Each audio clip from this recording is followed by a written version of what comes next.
you've been here before. I understand. Yeah. You were the first Yeah. edition. I was at the screening last night. Okay, cool. And I feel like there should be a warning for a film like that just before the holidays. Like it kind of puts you off the entire let's go back home and be with family thing. But then I heard that this is actually showing on BBC right before New Year's Eve. Yeah. So that's going to be, I don't know. It's like a health warning, isn't it? Yeah. You're kind of ruining the family time for everybody. Well, I think in the UK this year, the family time has probably absolutely been decimated by this point. You know. And I mean, the politics of the film are.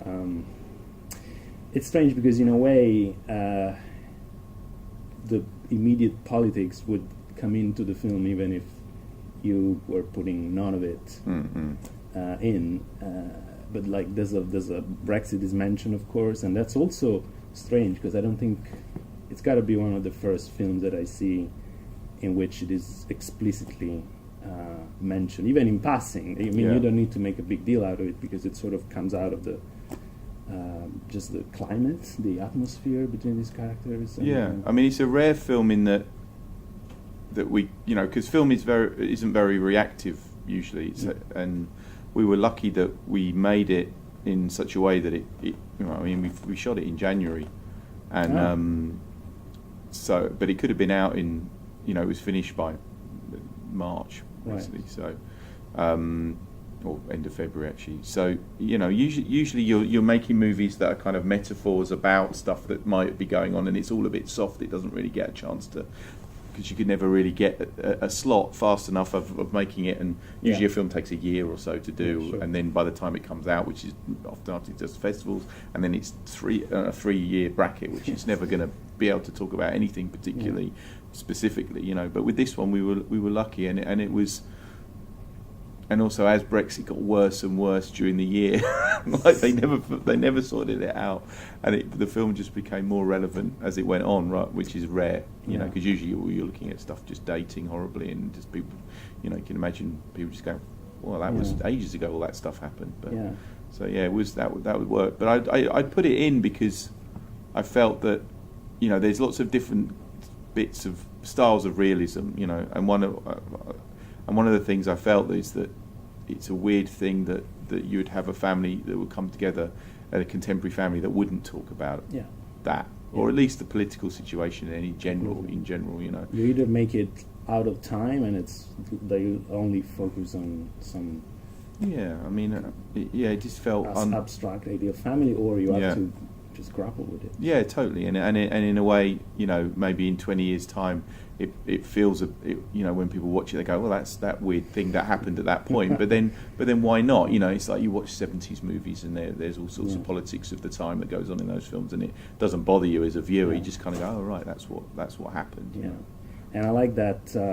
I mean, if it's just you're not making a film about that specifically, so anyone can just, you know, throw in a mention, and it adds a little bit of contemporary flavor. But I feel that this plays well with the rest of the stuff.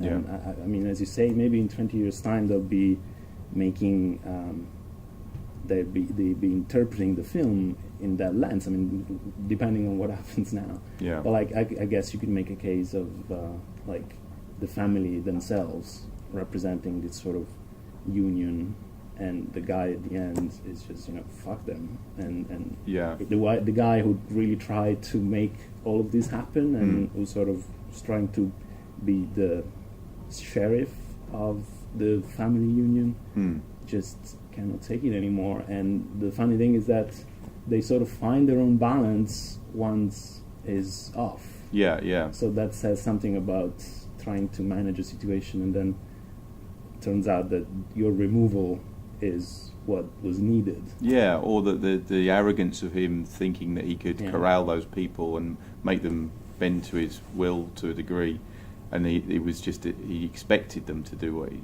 wanted, and they didn't want to do it. But then they have a different situation. You know, they kind of succumb to a terrible sentimentality. You know, it's like the David, the brother, is gets away with it because he's tall and good looking and plays a song to his mum, which is pretty despicable, Yeah. But it's also it's a changing of the guards. It's like at the beginning of the film, the brothers are in one position, and by the end of the film they're in the opposite position, but it'll just keep going around and around.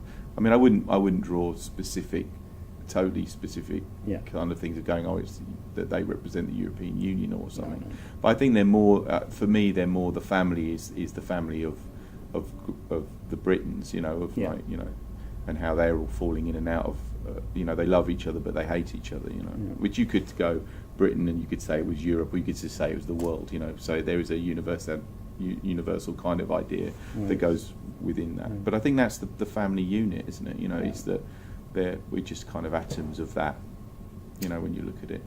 I like that there's also a lot of talk in the film about acting in the sense of doing something, doing something for its own sake, because at some point you have to, if you want to change a situation or just exercise some degree of agency on it, you just have to act, and there's a lot of separating between talking, acting and talk, as opposed to talking. But then it turns out that the when acting is actually when people are doing stuff, it's for the most part toxic and it's pretty bad. So I mean, it's in the end it creates this idea of like whatever you do, it makes things worse, but you have to do it because you have to act, you have to do stuff. Yeah. I mean, it's pretty affecting. But I wanted to talk about, to me, the most interesting aspect is the way you acknowledge the contribution of the cast in making the film, and you sort of weave that into the film itself. There's a beautiful, at the end, the credits is a film by Ben Wheatley, but with additional contribution from the cast, and the entire credit sequence is this scene where the actors are mixed with the crew. So tell me a little bit about what exactly is the degree of improvising or additional contribution compared to what you started with? I don't think it has a credit of film by Ben Wheatley, because that's the thing, I've been trying to get rid of that credit. Okay. So it's I get a directing credit and a writing credit, but the film by Ben Wheatley credit. No, I mean, it was the writing. Yeah. Like the writing is by me, but then well that's a credit that developed from the first film I made, Down Terrace. And I made that film, and I'd been doing a thing where you do a take that's on the script and then a take that's paraphrased. It's not improvised, but the actors make the sense. They have the sense from the script, but they put it into their own words. Okay. Right? So we shot that film, and then I was doing a lot of Q&As and talking to people, and people coming up to me and saying specific lines from Down Terrace they really liked. But they weren't lines I'd written, they were lines that had been made up by the actors. And specifically Michael Smiley, who was one of the actors in it, had made up a load of lines, which was also a stand-up comedian. And I found that some of the lines he'd used were his own material. And I felt, Michael's a writer in his own right as well, and I was getting credit for writing I hadn't written, so I was like, oh man, that's not good. So on the next film we made, Kill List, it has that similar credit, the additional material by the cast. I remember that. Yeah. So it's and that's to acknowledge that within the paraphrasing parts of the film that there are lines that I haven't written. So it's not like a wild improvisation. It's not like hey guys, just have an argument or get on with it. It's very, very specific to the script. There are moments of improvisation in terms of like the Asim Chaudhry sham character's admissions to his parents about the things that he's done. So that was like, that had been scripted. Like I wrote a couple, and then I went to Asim, like, just make some up and see how far you can go. And so there was like the ones we used in the film, and then there was all a load of other much more terrible ones which we never used. But yeah, and so they're kind of, the reactions to them were like kind of quite raw and real.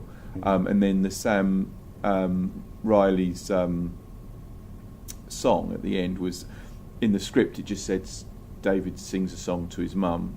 And I phoned Sam and I said, can you just write a song? And he went, oh, okay. And so, but no one had heard that song. And I hadn't heard it, none of the cast had heard it. So when he performs it in the film, it's live in the moment, and all the reactions are live reactions. They're not like, we didn't shoot like Sam and then we came back the other way and shot them. They were shot Sam and them, so they're the crying, all the stuff was real, you know, in terms of them reacting live. Okay. So that there's those kind of games are played within it, but I've seen a lot of like reviews are saying, oh, it's like, oh, he just made up, you know, or it's improvised, but that is more testament to the actors. Yeah. You know, that's why it feels really real, like it's just happening, but actually it's all scripted. Because I imagine this is the first time you work with such an ensemble, and that also adds to the dynamic. Yeah, I mean, I think High Rise is quite a big cast. But there's not that sense of... it's not like gangs of them all over the place. All yeah. I mean, it's like 20 cast, I think, this thing. And it's also shot in quite long takes usually, so the camera we go for like 10-15 minutes and room to room, and then it's all cross cut afterwards, but it's quite a rolling kind of performance of you know. So it's always on camera. You never, because I was wondering maybe this additional contribution came from a preparatory period. No, it's all live. Yeah. Okay. All right. I mean, that's because I've not come from a theatre background, so I don't really work out of that. Not that there's any problem with that, but it's just a thing. And I don't really work with rehearsal because I've found when I do rehearsal I kind of just feel sick about all the stuff we're losing, which was really good. And if you see them do something good and you ask them to do it again, it's never the same and it's never quite as good as it was, and there's something about the liveness of things which I really enjoy, you know. But there's also something about the editing. You were talking about that scene specifically when he's talking to his parents, and it's hilarious with the same stuff that he has done or not done, and the mom is like, I don't want to know about your mother. But the way in the editing, which is you made the editing, and that's where you come from, you have a strong background in that. There's a sense of there's a lot of cross-cutting, and you sort of pair together different things that are happening at the same time in this house, but it's not, you don't make a big deal out of it. Sometimes they're sort of very gently juxtaposed, and for example, that scene it's done with another scene with a baby. And like, did that come purely in the editing for you? That sort of, because it happens multiple times throughout the film. Sort of, there's a movement, a rhythm in which these two things are paired together. Yeah, you're seeing two things at the same time, or they're making a third meaning by being juxtaposed. But yeah, I mean, the script was not written like that because it just couldn't be, because it would just be really bitty and really difficult. Exactly. But I always knew I was going to cross-cut it. Yeah, but I hadn't like planned from line to line where it was going to cut. So sometimes lines disappear. That kind of editing allows you to drop to reduce scenes without it feeling like they've been truncated, because you feel like the time has passed between each chunk of it where other things might have been said. So it's a kind of a weird thing, but what I liked about it was like simultaneous. You know, the time frames were simultaneous, so everything's happening at the same time, which it would be in the party. It's not like one story has to play out, then another story has to play out, another story has to play out. It feels like everything's happening. Yeah. And there's a moment when there's a countdown to New Year's, and I realized that you hadn't made a big deal out of the temporality of the night, because that sort of comes, and all of a sudden it's that moment. Yeah. But there's usually, you would think that, especially with something like New Year's, it gives the rhythm for the entire thing. But here it's fairly, as you say, it just happens and you jump from there. There's no. I mean, that was all quite hard to do though, in terms of like the light goes down during the film because it's in real time, but it was a real swine to shoot it like that because we were shooting in January as well, so the light in the UK is really low. You know, it's dark by 4 o'clock, 5 o'clock. So you have to shoot light daytime stuff, then have lunch, and then shoot nighttime stuff. So, you know, backwards and forwards like that. So yeah, but it's very gentle the way that it does that. The light slowly goes out, and the grade is really lovely where it goes in this kind of blue silhouette, and then the lights come up, and then it's into the evening part. I had to ask you, moving on from the film, because the other night I was at the Hard-Boiled Director's Choice screening, which for me was, I have to thank you because you picked the film, and I had never seen it on a big screen, but it's one of my favorites. Can you tell me a little bit about what the film means to you? I know you appreciate the action, John Woo's action. Just I think for me, Hardboiled was a movie that I saw in the 90s, which was the beginning of. It was the first time I saw a world cinema that made me think that there was a completely different language of cinema. You know that. And it was so exciting, you know, when I saw. I remember it just came in little clips to start with, and I might have seen some bits of the Killer as well, and Better Tomorrow or something. I was going, what is this? You know, and to see something like a turbocharged version of Peckinpah and Scorsese, but also almost like Sam Raimi as well. You know, it was. And then I'd seen bits of Jackie Chan stuff like Project A. I think I'd seen, and a couple of other kind of things, and. Yeah, it seemed to be so completely different from Hollywood and so much more dynamic and exciting than anything I'd seen. And yeah, it was that. And around the same period, I guess I watched. I remember Tetsuo coming out, and also Akira as well. So it was all suddenly this kind of Asian cinema that seemed to be much more modern than anything I was. You mentioned during the intro that. You had VHS of this, which is funny because I must have been my first purchase because I was a teenager. I bought this VHS from Hong Kong on eBay. I don't even have any idea how I got my hands on a credit card, but like I remember like it was that time you need to get this, and that's so that was a big moment for me. Even though Hardboiled is not my favorite Wu, because in rewatching it the other night I realized that I kind of struggle with the aspect of that it is a serious action thriller cop film, but there's a lot of comedy in it, which is really uncomfortable given the amount of mayhem that is on display. Yeah, but that's something you've dealt with in Free Fire in a way. Yeah, I mean it's of its time, that's for sure. It's a different kind of thing, but it's kind of. There's something of Warner Brothers cartoon about it as well, and it was it's funny, but it was also sillier than I remember it. I remember it being much more serious, more like a Melville type thing. That's because, for example, with The Killer, it's more my favorite. But it's easier; like it lets you off the hook in a way, because you don't have to balance these two things in your mind. You can be all lyrical and it's so romantic. But it's more like, have you seen Killer Elite, the Peckinpah film with ninjas and stuff in it? It's more like that, you know. I know, but it's like, because like when I see Free Fire, you sort of preface the entire thing with the idea that it's riffing on a certain thing, and there's a concept there. So the violence and the guns and the shooting, you can sort of. Well, it undercuts it. That's the point of Free Fire. Is it's saying, what if that shootout actually happened? What was the reality, a kind of film reality of what that would be, which is just a mess. It's not. There's nothing heroic about any of it. It's just really messy and nasty, and life is short, and it's not. There's no kind of striking heroic pose because you've had your leg shot off from under you. So that was the thinking behind that. But it's kind of. But that's a film that kind of straddles, public taste in terms of it, of a time where people would actually be tolerant of a film with loads of guns in it, kind of coming to an end at that point almost. So it's that was quite the experience, kind of taking that one out. And last thing, because In Fabric is also here, and I saw the film in San Sebastian. Oh, cool. When I'm a big Strickland fan. Can you tell me, because you also executive produced the previous one, can you tell me about your work on the film, your contribution, input that you gave?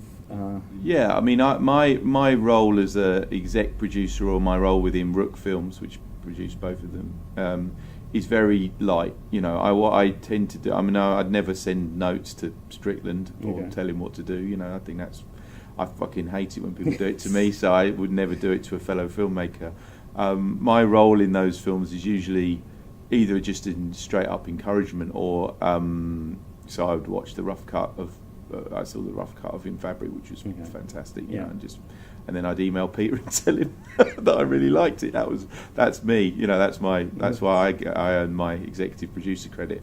But or if there's a problem that I can help with in terms of talking to financiers or whatever, I'll go to bat on that kind of end of it. But creatively, I have nothing to do with those films because it really should have nothing to do with completely. me. You know. But in watching the film, you also feel that is evolving. Of course, I mean everybody does, but it's evolving in a way that probably makes some people wonder if it goes more into maybe a territory that people associate with you. And I don't know. I mean, I think for the thing that we do that Rook Films has, and we have it with the Jim Hoskins films as well, is that we're very we have one policy, which is basically that the directors have final cut. Sure. And we don't interfere in it, you know, and that's what we defend, you know, and that's the thing that kind of makes us sets us out maybe from other companies, and that's the hill we die on, you know, with financing. If people start to demand that that control can be taken from the filmmaker, then we will resist that. But beyond that, they do whatever they want, you know, and then you get a series of really, really odd and crazy movies, you know, and long may we be able to get money to do that. I mean, Fabric is really something. Yeah, it's great, isn't it? Yeah, I laughed and laughed when I watched it. I thought it was fantastic, you know. And I also Lough Lynn. Have you seen that yet? The Night with Beverly Lough Lynn. No. With the new Hoskins thing, it's really, really good, you know. I wouldn't say that we could have produced it, but it is good. Okay, thank you very Cheers, much. man. Thank you. Thank you. Pleasure.